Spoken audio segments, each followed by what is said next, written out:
పరివాహక ప్రాంత నిర్మాణమే ఎట్లుంటది కదా అంటే నీళ్లు కింద వచ్చి చేరుతాయి. కావాలన్నా తెలంగాణ ఆంధ్ర ప్రాంతానికి సంబంధించి నీళ్లను వాడుకోలేదు. శ్రీనివాస్ గారికి కూడా ఈ వాస్తవం తెలుసు. కృష్ణా నదీ జలాలకు సంబంధించి నిజాం కాలం నుంచి జరిగిన ఒప్పందాల ఫలితంగా ప్రతి ప్రాజెక్టు కేటాయింపులు స్పష్టంగా జరిగినాయి. ప్రతి ప్రాంతానికి కేటాయింపులు స్పష్టంగా జరిగిపోయినాయి. ఇలా కొత్తగా నిజానికి పంచుకోవాల్సిన అవసరం లేదు, ఒప్పందాలు అవసరం లేదు. వాటన్నింటి ఆధారంగా ఒక నిర్ణయం రావటానికి అవకాశం అనేది ఉంది. ఇవన్నీ అందరికీ తెలిసి ఇవాళ కావాలని వీటిని జటిలం చేయడానికి ఒక ప్రయత్నం చేస్తున్నారు. చర్చించుకోవటానికి ఒక వేదిక ఏర్పాటు చేస్తామని పదే పదే కేంద్ర ప్రభుత్వం చెప్తున్నప్పుడు చర్చకు ఒక ప్రయత్నం చేయొచ్చు. ఎందుకు ఇది జరగట్లేదు అంటే కారణం ఒకటి, ఇవాళ 5 కోట్ల మంది ఆంధ్ర ప్రాంత ప్రజలు ఇవాళ కేంద్ర బిందువు కావటం లేదు. ఎవరు కేంద్ర బిందువు అవుతున్నారంటే హైదరాబాద్ కేంద్ర బిందువు అవుతుంది. నిజంగా సీమాంధ్ర ప్రాంతం నుంచి వచ్చి హైదరాబాద్లో తెలంగాణలో సెటిల్ అయిన వాళ్ళే కేంద్ర బిందువు అయితే ఒక్క హైదరాబాద్లోనే ఉన్నారా అనండి? మొత్తం తెలంగాణ లేరా? నిజామాబాద్లో ఉన్నారు, వరంగల్లో ఉన్నారు, కరీంనగర్లో ఉన్నారు, మెదక్లో ఉన్నారు, ప్రతి జిల్లాలో ఉన్నారు, మహబూబ్ నగర్లో ఉన్నారు. వాళ్ళందరినీ ఎక్స్క్లూడ్ చేసి వేరు చేసి ఒక హైదరాబాద్ మీదే చర్చ కేంద్రం ఎందుకు జరుగుతున్నది? మొత్తం 5 కోట్ల మంది ప్రజల అవసరాలు హైదరాబాద్తో ముడిపడి లేవు. కొంతమంది ఉన్నాయి, లేవని అంటలేం. యువకులు, కొంత విద్యాధికులు, వాళ్ళ అవసరాలు కొంత హైదరాబాద్తో ముడిపడి ఉండొచ్చు. హైదరాబాద్లో ఆ కారణం చేత ఆస్తి సంపాదించుకున్నటువంటి వాళ్ళ సమస్యలు హైదరాబాద్తో ముడిపడి ఉండొచ్చు. అంత మాత్రం చేత మొత్తం అందరి జీవితం హైదరాబాద్ చుట్టూ ముడిపడి ఉన్నట్టుగా ఇవాళ ఏదైతే చర్చ జరుగుతుందో దాని వెనకాల నా అభిప్రాయంలోనైతే ఒక కుట్ర ఉంది. రాజకీయ నాయకులు అక్కడ ప్రజల గురించి పట్టింపు లేదు, ఇక్కడ ఉన్న సీమాంధ్ర ప్రాంత ప్రజల గురించి పట్టింపు లేదు. వాళ్ళ పట్టింపు హైదరాబాద్ మీదే ఉంది. ఎందుకు ఉంది అనేది ఆలోచించమని ఇవాళ సీమాంధ్ర ప్రజలను మేము కోరుతున్నాం. పదే పదే మేము ఒక విషయం స్పష్టం చేస్తున్నాం. హైదరాబాదు చరిత్ర మేము ఈ మాట దిగ్విజయ్ సింగ్ గారికి చెప్పినాం. హైదరాబాదు నిర్మాణం జరిగినప్పుడే కులీ కుతుబ్ షా గారు అన్నారు, చెరువు నిండా చేపలు వచ్చి చేరినట్టే హైదరాబాద్ నిండా ప్రజలు వచ్చి చేరుదురుగాక అన్నాడు. అందరూ ప్రజలు అనేక ప్రాంతాల నుంచి వచ్చి సహజీవనం చేస్తూ ఇక్కడి సంస్కృతిని రూపుదిద్దింది. గంగా జమున తెహజీబ్ అని మనం పదే పదే చెప్తున్నాం. ఆ సంస్కృతి ఇలా హైదరాబాదు జీవనానికి పునాది. 1% 20% అనేది అప్రస్తుతం.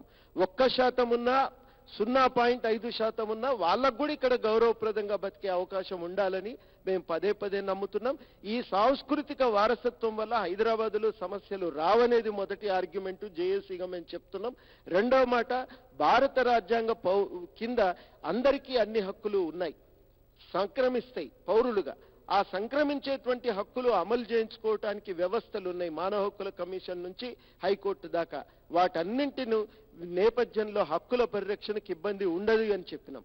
చాలాసార్లు మూడో మాట కూడా చెప్పినాం. శ్రీనివాస్ గారికి కూడా మేము 3 ఏళ్ల క్రితమో ఈ మాట చెప్పినాం. మీరు హైదరాబాదును తెలంగాణ రాజధానిగా అంగీకరించండి, ఆ చట్టానికి లోబడి మీ హక్కుల పరిరక్షణకి ఇంకేమైనా ప్రత్యేకమైన చర్యలు అవసరమైతే అవి కూడా ఆలోచించుకుందామనే మాట మేము చాలా రోజుల క్రితమే చెప్పినాం. జేఏసీగా మేము ఇవాళ చెప్తున్నాం, సిడబ్ల్యూసీ తీర్మానం అన్ని ప్రాంతాల ప్రజల హక్కుల పరిరక్షణ కర్తవ్యంగా కావలసినటువంటి చర్యలు తీసుకోవాల్సి ఉంటుంది అని వాళ్ళు స్పష్టంగా గుర్తించారు. చెప్పలేదు, రాయలేదు, అనలేదు, ఇవన్నీ వాస్తవం కాదు, స్పష్టంగా పేర్కొని ఉంది. దాని ఆధారంగా ఇవాళ మిగతా చర్చ చేసుకోవటానికి అవకాశం ఉంది. భయాందోళనలు ఏమన్నుంటే నివృత్తి చేయవలసిన బాధ్యత అందరి మీద ఉంది. అది మిథ్యన వాస్తవం అనేది పక్కన పెట్టండి, నివృత్తి చేయవలసినటువంటి బాధ్యత మా ఉద్యమం మీద ఉంది. మేము తప్పనిసరిగా ఇవాళ మొట్టమొదటిసారి కాదు, అనేకమైనటువంటి రూపాల్లో తెలంగాణ ఉద్యమం సంఘీభావ సదస్సులు నిర్వహించింది, ఉమ్మడిగా ఆందోళనలు చేసింది. ఇక్కడనే కాదు, నిజామాబాద్లో, మెదక్లో, వరంగల్లో, ప్రతి చోట కూడా అనేక ప్రాంతాలలో ఈ రకమైనటువంటి ర్యాలీలు మన దగ్గర జరిగినాయి. దీన్ని కొనసాగించడానికి ఉద్యమం బాధ్యత స్వీకరిస్తున్నది. చర్చ చేయటానికి సిద్ధపడితే ఆ వాతావరణం ఇంకా విస్తృతపరచడానికి ఏం చేయగలమో ఆలోచించుకోవచ్చు, పరిష్కారాలకు వెతుక్కోవచ్చు. ఇక రెండవ మాట, నేను మొన్న మా మిత్రుడు ఒకరింటికి పోతే అక్కడ ఒక ఆంధ్ర ప్రాంతం నుంచి తెలిసిన ఆయన వచ్చి, మేము ఇక మూటాముల్లే సర్దుకొని పోవాలా అంటే ఎందుకు ఈ ఆలోచన వస్తున్నది? తెలంగాణ ప్రజలను మీరు అవమానపరుస్తున్నారు. ఎవరిని కూడా ఎప్పుడు వెళ్ళిపోమని అనలేదే. అనేక సంవత్సరాల నుంచి ఆదిలాబాద్ నుంచి మొదలుకుంటే మహబూబ్ నగర్ దాకా అనేక మంది ఇక్కడ వచ్చి బతికిండ్రు కదా, ఎవరిని ఎప్పుడేమనలేదు కదా. 69 ఉద్యమం ఆంధ్ర గో బ్యాక్ అని అన్నది, కానీ ఈ ఉద్యమం ఒక మాట స్పష్టంగా చెప్తున్నది, మేము ఎవరిని పొమ్మని అంటలేం, కానీ పెత్తనం మాత్రం వద్దని చెప్తున్నామని గోరేటెంకన్న స్పష్టంగా రాసిండు. సెక్రటేరియట్లోన చక్రం తిప్పుట కుదరదు. మీరు ఏమన్నా చేయండి, మీరు నాటకాలు వేయండి, మీరు వ్యాపారాలు చేసుకోండి, మీరు ఏమన్నా చేయండి, మాకు అభ్యంతరం లేదు, కానీ గా ఒక్క మాట మేము పెత్తనం వద్దన్నాం. కన్నాభిరేణ్ గారు ఒక అద్భుతమైన ఉత్తరం రాసిండ్రు. ఆయన పియూసీఎల్ ప్రెసిడెంట్గా తెలంగాణ గురించి ఉత్తరం రాయరా సార్ అని అడిగితే ఆయన అప్పుడు మన్మోహన్ సింగ్ గారికి ఉత్తరం రాసిండు. ఆయన ఏం రాసిండంటే, వెన్ తెలంగాణ రాష్ట్రం ఏర్పడినప్పుడు సీమాంధ్ర పెత్తనమే పోతుంది, కానీ భారత పౌరులుగా సమానమైన హక్కులతో జీవించడానికి అన్ని అవకాశాలు ఉంటాయి అని ఆ రోజుల్లో కన్నాభిరేణ్ గారు రాసింది. ఆ 2 లైన్లు నాకు పదే పదే గుర్తుకొస్తాయి. అంతటి అద్భుతమైనటువంటి వ్యక్తీకరణ ఆ ఉత్తరంలో ఆయన పేర్కొన్నాడు. కనుక ఈ అనుమానాలు, ఈ భయాలు, మేము ఎందుకు పోతారండి, మీరు మద్రాసులో ఉన్నారు వెళ్ళిపోతున్నారా, 40% తెలుగు వాళ్ళు, బళ్ళారిలో మొత్తం తెలుగు వాళ్ళే వెళ్ళిపోతున్నారా, ఇవాళ మొత్తం అమరావతి దాకా నాగ్పూర్ పైనంతా తెలుగు వాళ్ళే వెళ్ళిపోతున్నారా, అవతల బరంపురంలో లేరా, వెళ్ళిపోతున్నారా, తట్టాబుట్ట సర్దుకొని వచ్చిండ్రా. అంటే ఇది అనవసరంగా ఈ ప్రాంత ప్రజలను అవమానపరచడం తప్ప మరొకటి కాదు. ఈ పని చేయకండి, అది అవసరం రాదు. ఇక ఉద్యోగాలకు సంబంధించిన చర్చ వస్తుంది. ఉద్యోగాలకు సంబంధించి ఒక మాట మీరందరూ కూడా గమనించాలి. కేసీఆర్ గారు అన్న దాంట్లో కూడా అది కొంత అనేక రూపాల్లో ఎవరికి వాళ్ళు అంటున్నాం, కానీ పారదోలం అనేటువంటి విషయాన్ని మేమెవరం అంగీకరించలేదు. లక్ష్మే స్పష్టంగా చెప్పింది. ఆయన ఒక మ్యాటర్ ఆఫ్ ఫ్యాక్ట్గానే అయితే పోవలసి వస్తుంది అనేటువంటి ఒక మాటని అన్నాడు, కానీ దానికి సంబంధించి ఎవరి వ్యక్తీకరణలు, ఆలోచనలు ఎట్లా ఉన్నా చట్టము అనేది ఉంది. చాలా స్పష్టంగా ఆంధ్రప్రదేశ్లో రేపు విభజన జరిగితే పుట్టుక ఎక్కడ జరిగింది, ఇది 6 పాయింట్ ఫార్ములా కూడా ఇక్కడ అప్లై అవుతుంది. వీటన్నింటితో పాటు ఈ 6 పాయింట్ ఫార్ములా మేము తయారు చేయలేదు, మేము కోరుకున్నది కాదు. ఆంధ్ర ఉద్యమం ఫలితంగా వచ్చింది. 72లో జరిగిన సమైక్యాంధ్ర ఉద్యమం ఫలితంగా 6 పాయింట్ ఫార్ములా వచ్చింది. దాని నుంచి ప్రెసిడెన్షియల్ ఆర్డర్ వచ్చింది.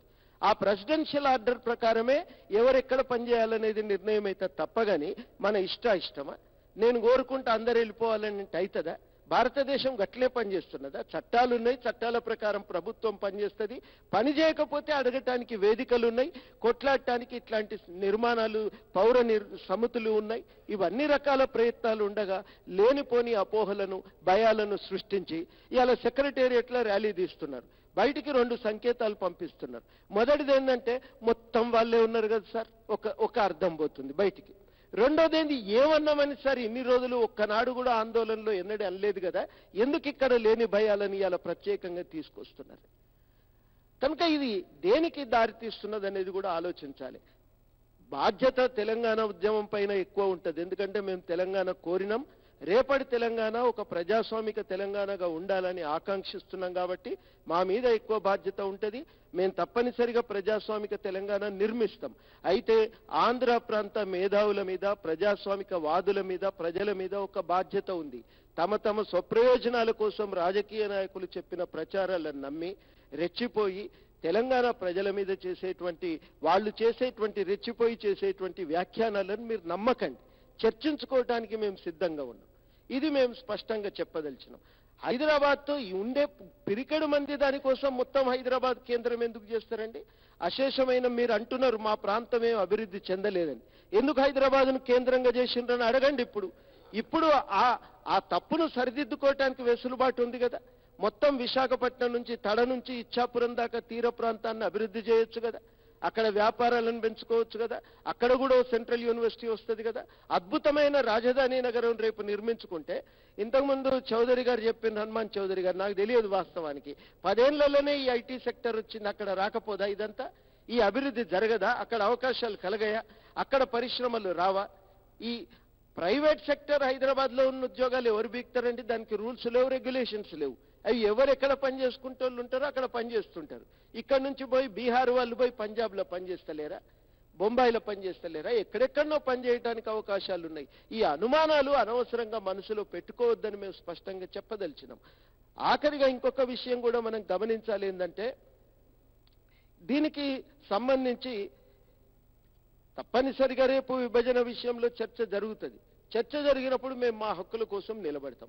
మీరు మీ హక్కుల కోసం అడగండి. మీ హక్కుల కోసం అడిగేటప్పుడు హైదరాబాద్ ఒక్కటేనా? జనజీవితం అంటే హైదరాబాద్ ఒకటేనా? ఇంతమంది ప్రజలు లేరా? వాళ్ళ హక్కులు లేవా? మాకు ఇది కావాలని అడగండి. మాకు రాజధాని నగరం ఇక్కడ కావాలా, ఇట్లా ఉండాలి అని చెప్పి అడగండి.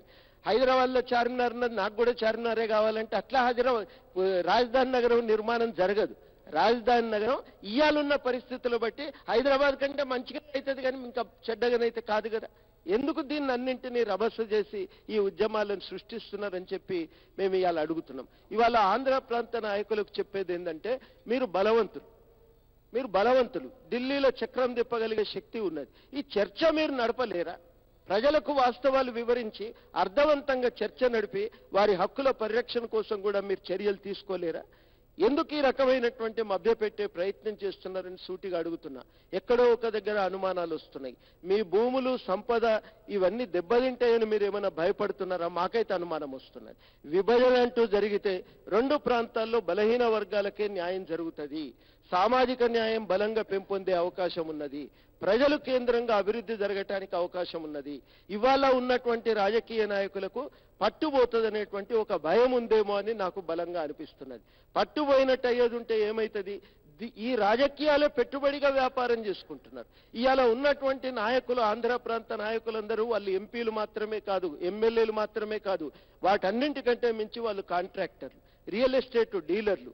వాళ్ళు వ్యాపారాలను తమ రాజకీయ పరపతితో పెంచుకున్నారు తప్ప ఎన్నడూ ప్రజల గురించి మాట్లాడలే. తీర ప్రాంతం మునిగినా పట్టించుకోలే, ప్రజల భూమును బలవంతంగా గుంజుకున్నా ఆలోచించలేదు.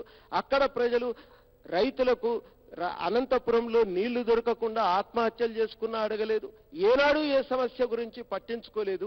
ఇవాళ వాళ్ళు మాట్లాడుతున్నారంటే ప్రజల కోసం కాదు, తమ కోసం అనేటువంటి మాట మేము బలంగా నమ్మవలసి వస్తున్నది. మేము ఇద్దరిని వేరు చేసి చూస్తున్నాం. ప్రజలు వేరు, రాజకీయ నాయకులు వేరు. ప్రజల యొక్క సమస్యల పట్ల మాకు పట్టింపు ఉంటుంది. మేము ప్రజల యొక్క సమస్యల కోసం పోరాడుతున్నటువంటి వాళ్ళంగా మాకు పట్టింపు ఉంటుంది. వాటిని ఖచ్చితంగా మేము దృష్టిలో పెట్టుకుంటాం. అదేవిధంగా మేము ఆంధ్ర ప్రాంత ప్రజలకు కూడా చెప్పేది ఏంటంటే, మీ నాయకుల కళ్ళ నుంచి మమ్మల్ని చూడకండి. మేము ఇన్ని రకాలుగా అంటున్నారు కదా, తెలంగాణ ప్రజలకు కూడా గుండెలో గుణపం గుచ్చేటువంటి విషయం ఏంటంటే, తెలంగాణ అనగానే మాట్లాడరాదు, మీరు తాగుబోతులు, మీరు సోమరులు, ఇవి నాయకులు పెట్టినటువంటి మాటలు. మేము చూడంగానే మేము హింస చేస్తాము. నిజంగా 13 సంవత్సరాల ఉద్యమంలో 96లో పుట్టిన ఈ ఉద్యమము హింసకు పాల్పడలేదు. ఎందుకు పాల్పడలేదు? హింస ఎక్కడ ఉంటుందో అక్కడ ప్రజల ప్రాతినిధ్యం ఉండదనేటువంటి ఏకైకమైన ఆలోచనతో హింస జరగకుండా జాగ్రత్త పడ్డాం మేము. ఇన్ని రకాలుగా ఆ జాగ్రత్త తెలంగాణ ఉద్యమం జనజీవితంలో ఒక భాగం చేసింది. మంచి చెడు ఆలోచన చేసి ఎదుటివాడికి నష్టం జరగకుండా వ్యవహరించవలసినటువంటి బాధ్యతను ఇవాళ ప్రజలకు నేర్పించింది. అది తెలంగాణ. దీన్ని మీరు గర్వించాలి. ఇవాళ నేను ఒక్క విషయంలో మాత్రం చాలా గర్విస్తున్నానండి. ఎందుకనంటే మా ఉద్యమం ఇవాళ ఆంధ్ర ప్రాంత నాయకులకి తమ ప్రాంతం గురించి ఆలోచించవలసిన అవసరాన్ని నేర్పింది, తట్టి లేపింది. అలా ఆంధ్ర ప్రాంత ప్రజానీకాన్ని మన ప్రాంతం ఏంది, మన అవసరం ఏంది, మన సమస్యలు ఏంది అని ఇలా మీరు ఆలోచించగలుగుతున్నారంటే మా గొప్పతనం.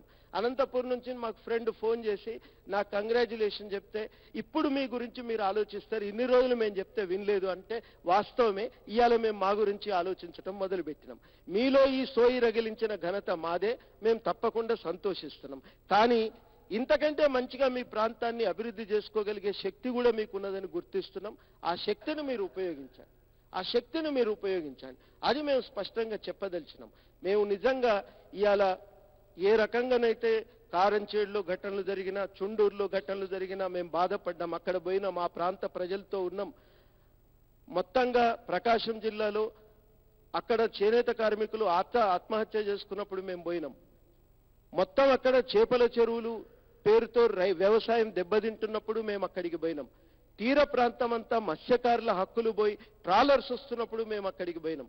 మొత్తము అనంతపురంలో రైతుల ఆత్మహత్యలు జరిగినప్పుడు మేము అక్కడికి పోయినాం. ఫ్యాక్షన్ ఘర్షణల వల్ల ప్రజల హక్కులు కోల్పోతున్నటువంటి సందర్భంలో మేము అక్కడికి పోయినాం. ఒక 30 సంవత్సరాలుగా మాకు ఆంధ్ర ప్రాంత ప్రజల జీవితంతో సన్నిహిత సంబంధం ఉన్నది. వాళ్ళ హక్కుల కోసం వారు చేసిన పోరాటాలతో సంబంధం ఉన్నది. ఈ పోరాటాలు చేసినటువంటి వ్యక్తులుగా మేము మాట్లాడుతున్నాం. మేము మా గురించి మేము మాట్లాడుకుంటున్నామంటే మిమ్మల్ని మర్చిపోయి మాట్లాడుకుంటలేం. ఇవాళ స్పష్టంగా మేము గ్రహించేది ఏంటంటే ఇవాళ తెలంగాణ అంటూ ఏర్పడితే ఆంధ్ర ప్రాంతంలో ఈ వర్గాలన్నీ రేపు తమ హక్కుల గురించి అడుగుతాయి. ఇది ఇవాళ ఆంధ్ర ప్రాంత రాజకీయ నాయకులకు భయం కలిగిస్తున్నటువంటి విషయం, వణుకు పుట్టిస్తున్నటువంటి విషయం. వాళ్లను మీరు ప్రాతిపదికగా తీసుకోవద్దని చెప్పి నేను కోరుతున్నా. మీరు ఆలోచించండి. నిజంగా సజయ్ గొప్ప విషయం చెప్పింది. ఇవాళ ఆంధ్ర ప్రాంతంలో పౌర జీవితం అనేది, పౌర సమాజం అనేది చితికిపోవటం, అది పూర్తిగా కుప్పగూలిపోవటమే బాధ కలిగించే విషయం. అందరు అంటారు మా విజయవాడలో ఏముందని. ఏం లేనప్పుడు ఇది ఎందుకుంటారా? విజయవాడని ఎందుకు అభివృద్ధి చేయరు? గుంటూరుని ఎందుకు అభివృద్ధి చేయరు? ఒకప్పుడు అద్భుతమైనటువంటి ఒక ఆంధ్ర ప్రాంతానికి సాంస్కృతిక ఆర్థిక రాజధాని కదా, దాన్ని ఎందుకు డెవలప్ చేయరు? గుంటూరు అద్భుతమైనటువంటి రాజకీయ కేంద్రం కదా, ఎందుకు పట్టించుకోరు? ఇవాళ విశాఖపట్నం అంతర్జాతీయ పట్టణంగా ఎదుగుతున్నది కదా, ఎందుకు అభివృద్ధి చేసుకోరు? ఎందుకు నిజంగా కడపలో ఒక అద్భుతమైనటువంటి మల్టీ స్పెషాలిటీ దవాఖానా ఉంది, కానీ తడ నుంచి ఇచ్చాపురం దాకా మీరు ఎందుకు అడగరు? దానికోసం ఎందుకు మీరు ఇవాళ ఒక్క సెంట్రల్ యూనివర్సిటీ కోసం ప్రయత్నం చేయలేకపోతున్నారు? పురంధేశ్వరి గారు ఇంతకాలము హ్యూమన్ రిసోర్స్ మినిస్ట్రీగా ఉండి ఎందుకు ఒక గొప్ప విద్యా సంస్థను తీసుకొని రాలేకపోయింది? అడగండి మీరు ఇవన్నీ ప్రశ్నలు. ఇప్పుడు అడగవలసి వస్తున్నది మీకు. ఎందుకంటే తెలంగాణ ఉద్యమం ఇచ్చినటువంటి సోయి. ఇది మంచి ఉద్యమం, ప్రజాస్వామిక ఉద్యమం. దీన్ని అర్థం చేసుకోండి. సానుభూతిగా దీని నుంచి మేము చాలా ఆశ్చర్యపడే విషయం ఏంటంటే, ఆ శ్రీకాకుళంలో హైడల్ పవర్ స్టేషన్స్ పెడుతున్నప్పుడు కొట్లాడుతున్నటువంటి వాళ్ళతో మేము కలిస్తే ఏమన్నారంటే, మీరు తెలంగాణలో ఏమేం చేస్తున్నారో పేపర్లో చూసుకొని అవన్నీ పద్ధతులను మేము పాటించి మేము మా హక్కుల కోసం పోరాటం చేసినామని. ఒక సానుభూతి ప్రజల మధ్య ఉన్నది, ఒక సాన్నిధ్యమైనటువంటి సంబంధం ఉన్నది. ఈ సంబంధాన్ని తప్పకుండా కాపాడుకోవాల్సినటువంటి అవసరం ఉన్నది. మేమేం కాదని అంటామా? తప్పనిసరిగా గౌరవిస్తాం. పక్కన తెలుగు వాళ్ళు తప్పనిసరిగా సాహిత్యం చదువుకుంటాం, పుస్తకాలు ఇచ్చిపుచ్చుకుంటాం, మా సాహిత్యాన్ని మేము పెంపొందించుకుంటాం, మా వ్యవసాయాన్ని మేము అభివృద్ధి చేసుకుంటాం. ఇన్ని రోజులు మేము చేసుకోలేకపోయాం. ఏ పెద్దలు మీ దగ్గర కారంచేడు చేసినరో, చుండూరు చేసినరో, ఆ పెద్దలు మమ్మల్ని అణిచేస్తున్నారు. మీరు అణిచివేత పోవాలని మీరు ఎట్లా కోరుకుంటున్నారో మేము అట్లా కోరుకుంటున్నాం. మా జీవితాన్ని మేము బాగు చేసుకోవటానికి ఒక ప్రయత్నం చేస్తున్నాం తప్ప మంది జీవితాన్ని చూసి మేము కళ్ళల్లో నిప్పులు పోసుకుంటలేం. మీ జీవితం మీది, మా జీవితం మాది. మమ్మల్ని మేము బాగు చేసుకుంటాం, మీరు పడాలని కోరుకుంటున్నాం. ఇప్పటికైనా మీ గురించి మీరు ఆలోచించండి, మీ ప్రాంతం గురించి మీరు ఆలోచించండి. దానికి కావలసినటువంటి ప్రయత్నాలు, హక్కులు ఏవైనా చర్చల ద్వారా సామరస్యపూర్వకంగా పరిష్కరించుకుందామని విజ్ఞప్తి చేస్తూ, తెలంగాణ ఉద్యమం అనేది ఒక ప్రజాస్వామిక విలువల కోసం వచ్చిన ఉద్యమం. ఆ ప్రజాస్వామిక విలువలకు కట్టుబడి ఉంటుంది, గౌరవిస్తుంది. దాని ప్రాతిపదికన తెలంగాణ సమాజం పునర్నిర్మాణం కోసం కూడా ప్రయత్నం చేస్తుంది. అటువంటి సమాజంలో వివక్ష ఉండదు, ఏ ప్రాంతం వారి పట్ల ఉండదు, ఏ వర్గం పట్ల ఉండదు అని హామీ ఇస్తూ, అట్లాంటి ప్రాతిపదికన తెలంగాణ నిర్మించుకుంటాం. తప్పు జరిగితే అందరం కలిసి కొట్లాడదాం, అందరి హక్కుల కోసం మేము కూడా నిలబడతామని హామీ ఇస్తూ సహకరించవలసిందిగా చేతులు జోడిస్తూ ఆంధ్ర ప్రాంత ప్రజలకు కోరుతున్నాం. విభజనకు మీరు పూనుకోక తప్పదు అని ఆంధ్ర ప్రాంత కాంగ్రెస్, టీడీపీ నాయకులకు స్పష్టంగా, వైకాపా నాయకులకు స్పష్టంగా చెప్పదలుచుకున్నాం. ఆ దిశగా శాంతియుత విభజనకు తోడ్పడవలసిందిగా కూడా వారిని కోరుతున్నాం. మీరు అడ్డం పడ్డా ఆగదు, అది కూడా చెప్పదలుచుకున్నాం. మేము తెచ్చుకుంటాం తెలంగాణ. ఈడిదాకా నెట్టి కేంద్ర ప్రభుత్వంతో ప్రకటన చేయించిన వాళ్ళకు అమలు చేయించుకోవటం కష్టమైన పని కాదు. అడ్డం పడే పని చేయకండి. మీ ప్రాంత హక్కుల కోసం మీరు నిలబడి విభజనకు సహకరించమని కోరుతున్నాం. జై తెలంగాణ. కోదండరామ్ గారికి ధన్యవాదాలు. 2009 డిసెంబర్ 20 తేదీన జూబిలీ హాల్లో జరిగిన మొదటి ఆంధ్రప్రదేశ్ దశాదిశ కార్యక్రమంలో ఇట్లాగే అన్ని ప్రాంతాల రాజకీయ నాయకులు, సామాజిక నాయకులు మాట్లాడారు. దాదాపు 11-12 అయింది. అప్పుడు కూడా చివరగా జయశంకర్ గారు మాట్లాడారు, ప్రొఫెసర్ జయశంకర్ గారు. ఇప్పుడు కూడా దాదాపు అదే పద్ధతిలో, అదే ధోరణిలో నా ప్రొఫెసర్ కోదండరామ్ గారు మాట్లాడారు. కోదండరామ్ గారు ఉపన్యాసం చాలా మంది చూసుంటారని అనుకుంటున్నాను, ఆంధ్ర ప్రాంతంలో కూడా, సీమాంధ్ర ప్రాంతంలో కూడా. కాబట్టి అపోహలు తొలగించుకొని వాస్తవాలు గ్రహించి చర్చల ద్వారా సమస్యలు పరిష్కరించడానికి ప్రయత్నం చేద్దాం. చర్చలకు రమ్మని వారిని ఆహ్వానిస్తూ, ఆత్మహత్యలు చేసుకోవద్దని, అసలు అటువంటి ఆలోచన చేయొద్దని, అటువంటి అవసరమే లేదని విద్యార్థులకి, యువకులకి విజ్ఞప్తి చేస్తూ సామరస్యంగా సమస్య పరిష్కరించడానికి ప్రయత్నం చేయాలని, రెండు రాష్ట్రాలుగా అభివృద్ధి చెందడానికి మనం ప్రయత్నం చేయాలని అందరికీ విజ్ఞప్తి చేస్తూ, ఈ సమావేశానికి వచ్చి మీ అందరూ మీ అభిప్రాయాలు వ్యక్తం చేసినందుకు మీ అందరికీ ధన్యవాదాలు చెప్తూ ఇంత దుమ్మిస్తున్నాం. సెలవు. నమస్కారం.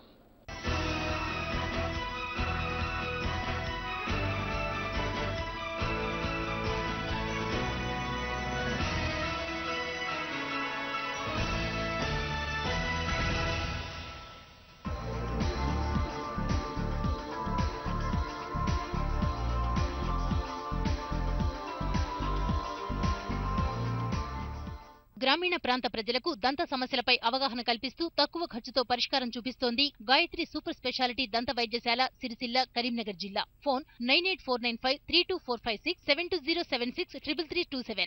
మా దగ్గర బంధువుల ఫంక్షన్ ఉంది, కాస్త నీ రవ్వల నెక్లెస్ ఇస్తావా? 3 గంటల్లో తిరిగిచ్చేస్తాను. ఊరికే అడిగి తీసుకెళ్లకుండా మాలాగా కపిల్ చిట్ ఫండ్స్ లో పొదుపు చేసుకోవచ్చుగా. ఇంక అడగలేక నిన్ననే కపిల్ చిట్ ఫండ్స్ లో పొదుపు చేసిన డబ్బు వచ్చింది. కపిల్ చిట్ ఫండ్ మీ కలలకు సాకారం. హోమియో వైద్యం అన్ని వ్యాధులకు ఉంటుందా? ఎమర్జెన్సీలో హోమియో వైద్యులను సంప్రదించవచ్చా? వైద్య విధానం, నివారణ మార్గాలు ఏ విధంగా ఉంటాయి? అవగాహన, అపోహలపై హోమియో వైద్యులు డాక్టర్ రామకృష్ణారెడ్డి విశ్లేషణ. మధ్యాహ్నం 3:30 గంటలకు జీవన రేఖలో. వాస్తు ప్రకారం లేఅవుట్, విశాలమైన 40 అడుగుల రోడ్డు, సువిశాలమైన ఆట స్థలాలు, అందమైన పార్కులతో అన్ని ప్రభుత్వ అనుమతులు పొందిన కపిల్ హోమ్ వెంచర్స్ మీ అందరికీ అందుబాటు ధరలో ఉన్నాయి.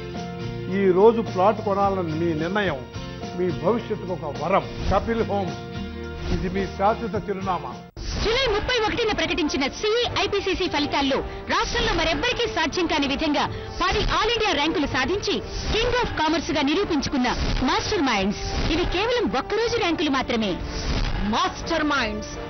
ఇండియాలో ఆడపిల్లలకి ఈక్వల్ రైట్స్ ఉంటాయి. ఏ రాజకీయం అయితే మన సమస్యలకి పరిష్కారం కావాలో ఆ రాజకీయం సమస్య కూర్చున్నది. ఎప్పుడైతే మనం ఇండియాని లిటరేట్ ఇండియాగా చేస్తామో అప్పుడే will be a developed country. మేము సైతం ప్రత్యేక కార్యక్రమం ఈ రోజు మధ్యాహ్నం 1:30 ప్రోగ్రెస్ డిబేట్ లో.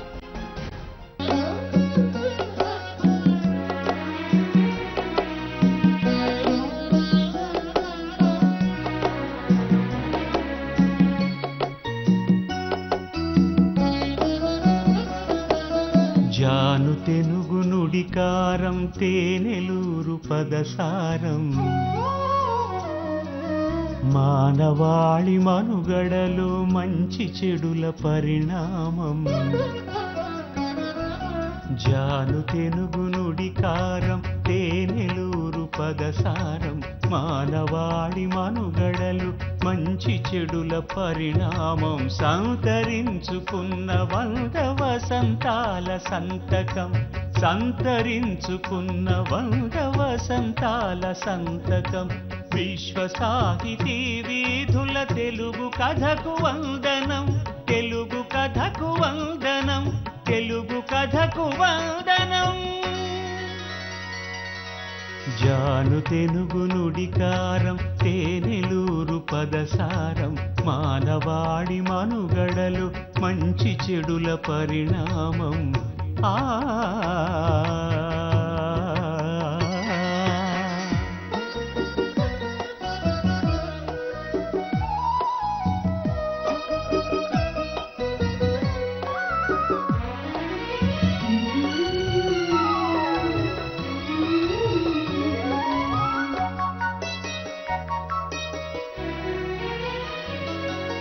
గుండెసడుల దండోరా కథకు జన్మ కారణం.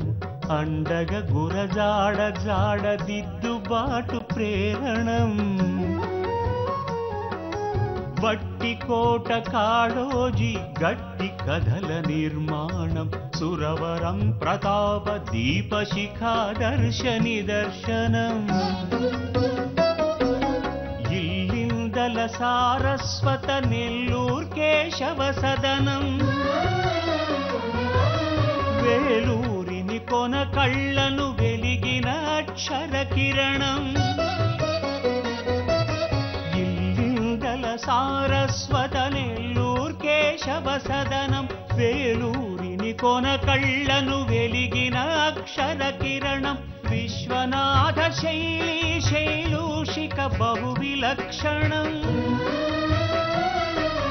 విశ్వనాథ శైలీ శైలూషిక బహు విలక్షణం. విశ్వనాథ శైలీ శైలూషిక బహు విలక్షణం.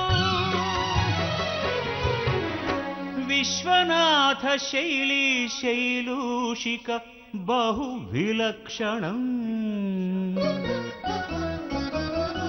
జాను తెనుగు నుడికారం తేనెలూరు పదసారం మానవాళి మనుగడలు మంచి చెడుల పరిణామం సంతరించుకున్న 100 వసంతాల సంతకం సంతరించుకున్న 100 వసంతాల సంతకం విశ్వ సాహితీ వీధుల తెలుగు కథకు వందనం తెలుగు కథకు వందనం తెలుగు కథకు వందనం.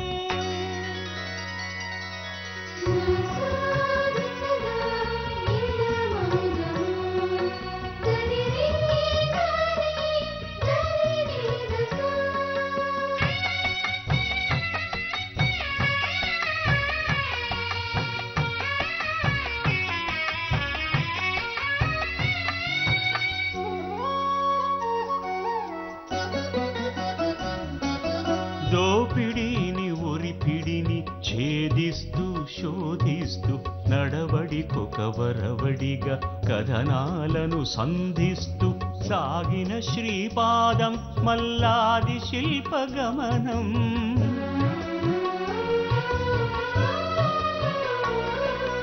కొడవలంటి పదునెక్కిన త్రిపురనేని చాసోలు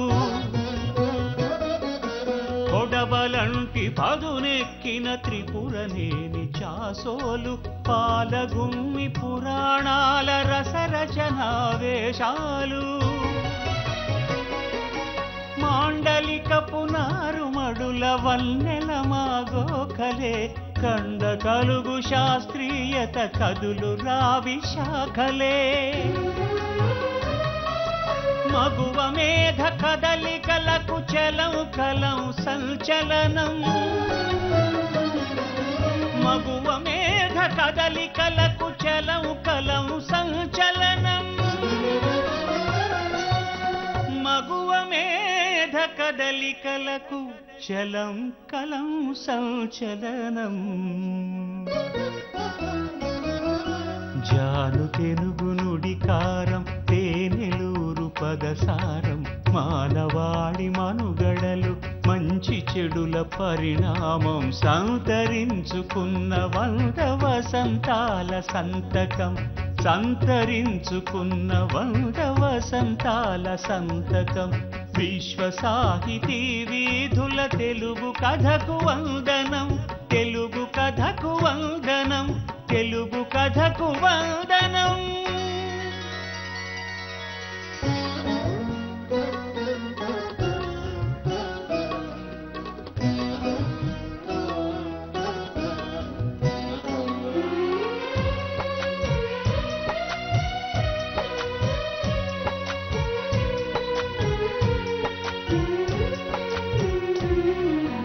మహిళాక్షర భావు కథలు భానుమతి నవ్వు కథలు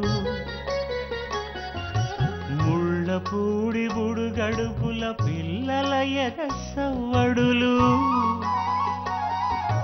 మహిళాక్షర భావు కథలు భానుమతి నవ్వు కథలు ముళ్ళపూడి బుడుగడుపుల పిల్లల ఎగసవ్వడులు స్త్రీవాదం దళిత పదం మధురాంతక మనోరథం సామ్యవాద సాయుధ సంగ్రామ సంవిధానం పైబడు సామ్రాజ్యవాద ధోరణిపై చిరసమరం ప్రాంతీయపు పలుకుబడుల కథ గలిసిన తెలుగుదనం అనగనగా వినికిడిలో కంచికి చేరిన కథనం వినగనేడు ఖండాంతర సుస్థిర విజయధ్వానం. అదే తెలుగు కథ అది తెలుగు కథ